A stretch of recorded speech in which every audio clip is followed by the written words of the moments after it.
Hi guys, watch me as I share to you my night skincare routine. So, nag-wash na ako dyan ng face ko using my soap and then magda-double cleanse lang ako ng Nivea Micellar Water.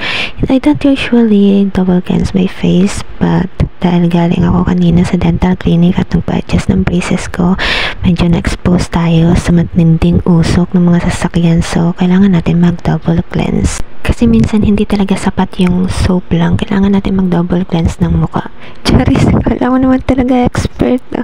So, yan. Pataas yung pagpupunas ko lagi para hindi mabanat pababa yung aking face. Nabasa ko lang siya somewhere. Charis. Tas yan, dinadamay ko na rin yung aking leg para naman kasama na siya sa pagda-double cleanse. After ko mag-double cleanse with Nivea Micellar Water, maglalagay naman ako ng soothing gel or ng purifying serum, which is yung charcoal purifying serum. Ilalagay ko lang siya ng kaunti, ilang dots lang kasi moisturizing naman siya sa mukha and hydrating, kaya kahit konti lang ilagay mo, sobrang sarap na sa pakiramdam.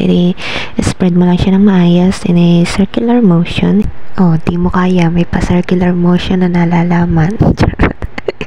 Tapos yan, i-spread ko lang siya ng ayos ng ganyan. Tapos, pagkatapos ganyan, maglalagay naman ako ng ointment sa akin labi, which is yung Papaw ointment.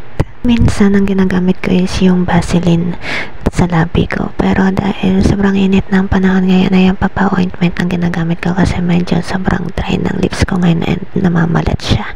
So, yan lang. See you next video ko and thank you. Bye!